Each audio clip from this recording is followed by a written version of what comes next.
Hi, Espresso Cyborg here. Today we are going to do a fun one. While sipping our espresso, we will be replacing the bearings on a Swift grinder. This is labor intensive depending on how bad your grinder is. It will take anywhere from 4 to 6 hours to get this done. So if you are not confident enough to get it done, contact your local espresso guy and have him replace your bearings on the grinder.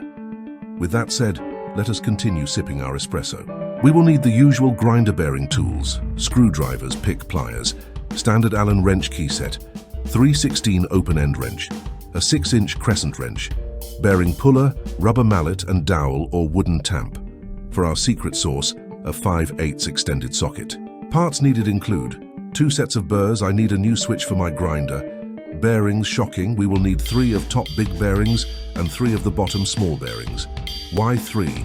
Because if I can bullocks up the bearing while putting it in, chances are you might also, so get the extras.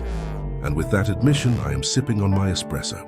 Remove the hoppers, tower cover, adjustment knobs and the grinder cover.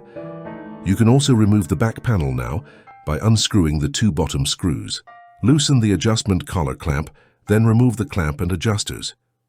Remove the portafilter check rod and the impeller. Remove the 3 nuts around the auto tamp base and then lift the motor off the housing. Remove the metal disc cover if there is one on your model. Disconnect the red and black wires on the grinder motor and unscrew the bolt holding the ground wires to the frame. Unscrew the nut for the capacitor, then remove the plastic cover and disconnect the red and white wire. Remove the 3 Allen wrench screws around the grinder motor and housing. Unscrew the top burr mount and remove the lower burrs. We can do the top burrs at the cleaning phase. Lift the grinder out of the housing. You might have to cut the tie on the frame holding the electrical wires to the frame of the grinder. Note the position of the ground terminal and wires in relation to the discharge area. Remove the discharge tube, and yes, we will be cleaning it during the cleaning phase. Use a screwdriver to lower the fan blade enough so that you can clamp a vice grip pliers. This will allow us to safely remove the lower burr mount screw and washer in the grind chamber.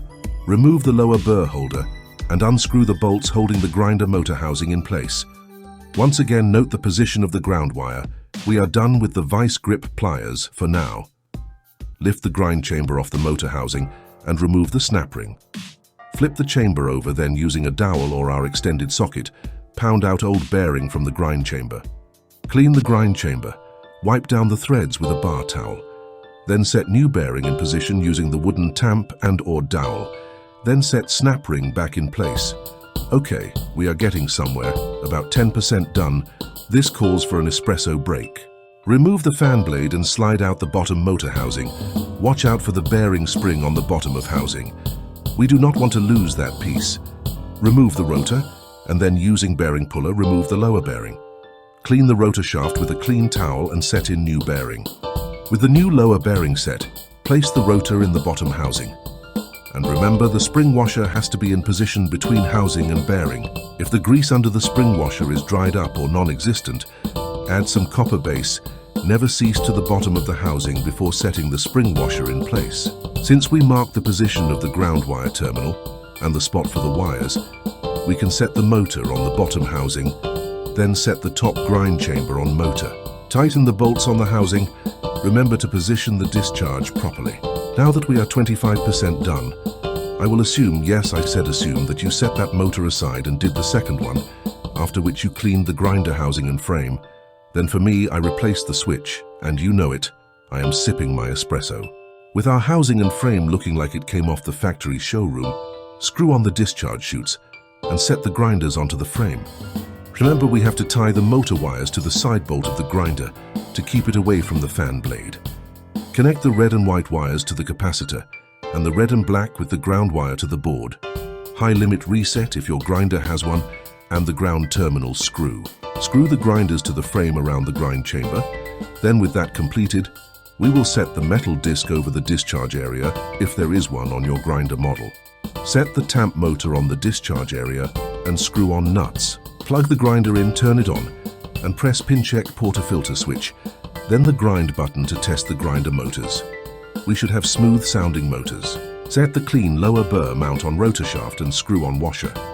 Add new burrs and test the grinder one more time.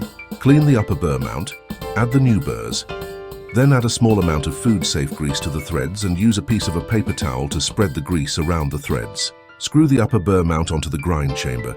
Remember to turn backwards so threads line up. Use your thumb and index or middle finger to screw on the upper burr mount. If it is getting hard to turn with 2 fingers, then the threads are not lined up. Unscrew the burr mount and try again. Screw the mount slowly until the burrs touch, then back it off about 1/3 of a turn. Clamp on the adjustment collars and set the portafilter check rod in position. Screw on the clean impeller. There is no need to hold on to the tamp lock handle to do this. Set the frame cover on and make sure the adjusters are lined up so that the knob fits smoothly.